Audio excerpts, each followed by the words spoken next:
बुंदेले हर बोलों के मुंह हमने सुनी कहानी थी, खूब लड़ी मर्दानी वो तो झांसी वाली रानी थी।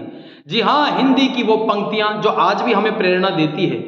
हम आज उसी विषय में चर्चा करने वाले हैं, झांसी की रानी लक्ष्मीबाई, भारत के प्रथम स्वाधीनता संग्राम और जिसे आप 1857 की क्रांति के रूप में भी जानते हैं। प्रतियोगी परीक्षाओं में कई प्रकार के प्रश्न इसमें से पूछे जाते हैं। आइए हम विस्तार से चर्चा करते हैं 1857 की क्रांति के विषय में। कुछ तथ्य हमें पहले ध्यान रखने हैं। उस समय जब 1857 की क्रांति हुई, उस समय ब्रिटेन के प्रधानमंत्री थे पामर्स्टन, भारत के गवर्नर जनरल थे लॉर्ड कैनिंग, मुगल बादशाह जो थे बहादुर शाह जफर या बहादुर शाह द्वितीय, दोनों एक ही हैं। विद्रोह को दबाने के लिए जो सेनापति नियुक्त किए गए थे उनका नाम था कैंपबेल। भारतीय लोगों ने जो विद्रोह किया उसको दबाने के लिए जो सेनापति को इन्होंने लगाया था भारतीय लोगों के दमन के लिए, विद्रोहियों के दमन के लिए, उनका नाम था कैंपबेल। राजस्थान के AGG means agent to governor general जो पहले एक पोस्ट चला करती थी वो थे पैट्रिक लॉरेंस। अब क्रांति होती है तो क्रांति के कोई ना कोई कारण जरूर होते हैं। ऐसे क्या कारण रहे जो भारतीय जनमानस के मन में गुस्सा फूटा, हम उसकी विवेचना करते हैं कुछ बिंदुओं के माध्यम से। सबसे पहले राजनीतिक कारण, फिर है आर्थिक कारण, सामाजिक धार्मिक कारण, सैनिक कारण और अंत में है तात्कालिक कारण। आप इसका स्क्रीनशॉट भी ले सकते हैं, नोट्स बनाइए, स्क्रीनशॉट ले लीजिए। हम आगे चलते हैं।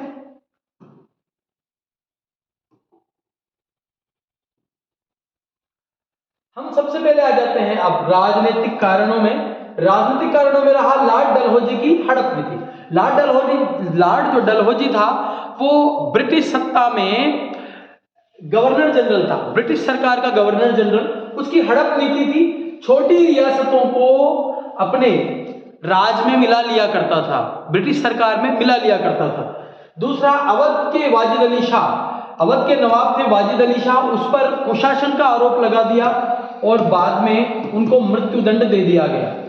तीसरा जो महत्वपूर्ण कारण रहा वो था गोद लेने की प्रथा समाप्त कर दी इन्होंने, गोद निषेध प्रथा कर दी। और हम आगे पढ़ने वाले हैं कि कई सारे क्रांतिकारियों ने इसीलिए इस क्रांति में भाग लिया कि सबसे बड़ा मुद्दा यह रहा था कि गोद प्रथा जो थी वो अंग्रेजी सरकार ने निषेध कर दी। अगर आपके पुत्र नहीं है तो आप किसी को गोद नहीं ले सकते हो, अगर गोद ले भी लोगे तो आप अपनी संपत्ति अपने उस दत्तक पुत्र को ट्रांसफर या हस्तांतरित नहीं कर सकते हो, आपकी संपत्ति पूरी की पूरी ब्रिटिश गवर्नमेंट अधिकार में लेगी। यह भी बड़ा कारण रहा।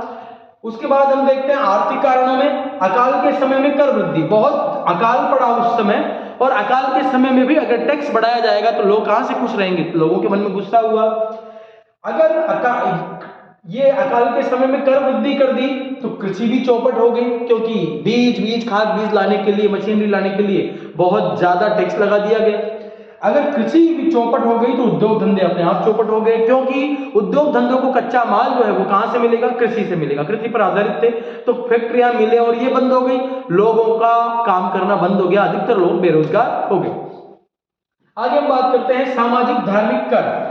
लोगों का रूढ़िवादी होना, अशिक्षित होना, अनपढ़ होना भी एक बहुत महत्वपूर्ण कारण रहा।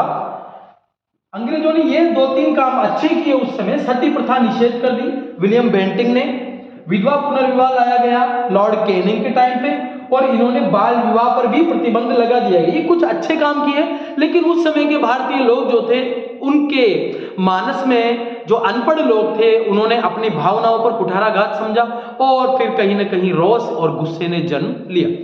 आगे हम देखते हैं 1813 का चार्टर एक्ट। ईसाई मिशनरियों को प्रचार प्रसार की अनुमति दे दी। ईसाई धर्म के प्रचार प्रसार की अनुमति देने के बाद में कई सारे ईसाई मिशनरी जो थे उन्होंने बातों बातों में, सभाओं में ये बोल दिया कि हम भारतीय लोगों को ईसाई बनाने के लिए भारत में आए हैं। तो भारतीय लोगों ने अपने आत्मसम्मान पर कुठाराघात समझा तो भी गुस्सा फैला। आगे देखिए और कुछ कारण रहे, और क्या क्या कारण रहे उसकी विवेचना हम आगे करते हैं। सैनिक कारण, सैनिक अनुपात जो था वो 5:1 था। सैनिकों की संख्या भारतीयों की ज्यादा है, 5 भारतीय सैनिकों पर केवल 1 अंग्रेज सैनिक। लेकिन इसमें भेदभाव ये किया जाता था कि सुविधाएं और अवकाश जो है वो अंग्रेज सैनिकों को ज्यादा दी जाती थी, भारतीय सैनिकों को सुविधाएं या अवकाश बहुत ही कम दिया जाता था। तो सैनिकों के मन में गुस्सा हुआ। सैनिकों को समंदर पार भेजना, सैनिकों को समुद्र पार भेजा जाता था युद्ध करने के लिए। लेकिन उस समय भारतीय लोग जो थे, भारतीय सैनिक, वो यदि आपने कहीं पढ़ा हो तो भारतीय सैनिक जो है या भारतीय लोग अगर समंदर के रास्ते विदेश में जाते थे तो उनको जातिगत बहिष्कार कर दिया जाता था। भारतीय सैनिकों ने कई बार अंग्रेजी अधिकारियों से गुहार लगाई कि हमें विदेश में मत भेजा जाए, हमें भारत में ही युद्ध हमें लड़वाया जाए। लेकिन अंग्रेज सरकार नहीं मानी और हठधर्मिता की तो सैनिक और नाराज हुए। दाढ़ी मूंछ पर प्रतिबंध, जी हाँ, सिख, गोरखा, मराठा, मुस्लिम लोग, उनको बोला गया कि आप दाढ़ी मूंछ नहीं रखेंगे, तो ये भी धार्मिक मान्यताओं के खिलाफ जाता है। 1854 का डाकघर अधिनियम। 1854 का डाकघर अधिनियम क्या है साथियों, कि पहले सैनिक लोग हमारे देश में हैं या कहीं पर बाहर हैं, होता क्या था कि सैनिकों को अपने घर पर, अपने परिवार पर पत्र व्यवहार करने के लिए निःशुल्क सुविधा दी जाती थी, कोई फीस नहीं ली जाती थी। लेकिन 1854 का जो डाकघर अधिनियम आया उसके बाद में सैनिकों से पैसा वसूला जाने लगा। यह भी एक प्रमुख कारण रहा। तात्कालिक कारण हम देखते हैं।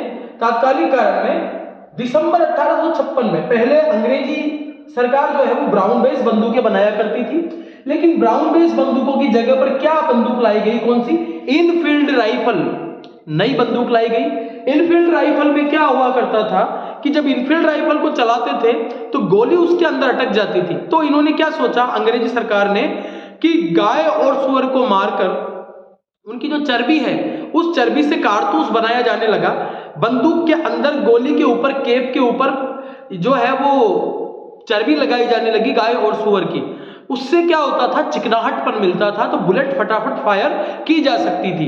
लेकिन भारतीय लोग इसके लिए तैयार नहीं थे, क्योंकि भारतीय लोगों के लिए गाय जो है वो एक माता के समान थी। और मुस्लिम व्यक्ति जो थे उनके लिए भी उस समय सुअर का नाम आना उनके मुंह पर बहुत ज्यादा गंदगी का काम ये समझा करते थे। तो हिंदू और मुस्लिम दोनों ही जो है समुदाय वो अंग्रेजी सरकार से नाराज हो गए। तो ये जो गाय और सुअर की चर्बी थी, इसकी खबर सबसे पहले जनवरी 1857 में पहुंची दमदम में, फरवरी 1857 में पहुंची बहरामपुर में, 29 मार्च 1857 को पहुंची बैरकपुर छावनी। ये वास्तविक शुरुआत इसको नहीं माना जाता है, ये प्रारंभिक शुरुआत है। अगर आप गहराई से पढ़ेंगे तो ये प्रारंभिक शुरुआत आपकी प्रतियोगी परीक्षाओं में ज्यादा पूछा जाता है, क्योंकि 10 मई 1857 की क्रांति जो चली मेरठ से वो तो लगभग सबको पता है, लेकिन प्रारंभिक जो स्थिति थी 1857 की क्रांति की वो यहाँ थी। पहले दमदम में गई, फिर बहरामपुर में, फिर बैरकपुर छावनी में। बैरकपुर छावनी में 34वीं इन्फेंट्री का एक सैनिक था मंगल पांडे। कुछ समय पहले केबीसी आपने जरूर देखा होगा, कौन बनेगा करोड़पति, इसमें श्री अमिताभ बच्चन जी ने यह प्रश्न पूछा था कि मंगल पांडे कौन सी इन्फेंट्री का सैनिक था। 34वीं इन्फेंट्री का वो सैनिक था। ओके, उस समय मंगल पांडे तक जब ये बात पहुंची तो मंगल पांडे एक गौड़ ब्राह्मण थे, शुद्ध शाकाहारी गौड़ ब्राह्मण। तो उन्होंने ये कारतूस काटने से मना कर दिया, अपने मुंह में लेने से। तो लेफ्टिनेंट बेग और सार्जेंट ह्यूसन दो अधिकारी थे, इन्होंने बहुत दबाव बढ़ाया इन पर, मंगल पांडे पर। तो मंगल पांडे ने इन दोनों को ही बंदूक पे गोली डालकर सार्जेंट ह्यूसन और लेफ्टिनेंट बेग इन दोनों को मार दिया गया।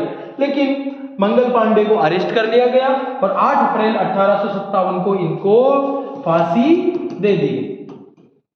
इसके बाद हम विवेचना करने वाले हैं इस क्रांति की वास्तविक शुरुआत की, जो आप समझते हैं 10 मई 1857 मेरठ से चली।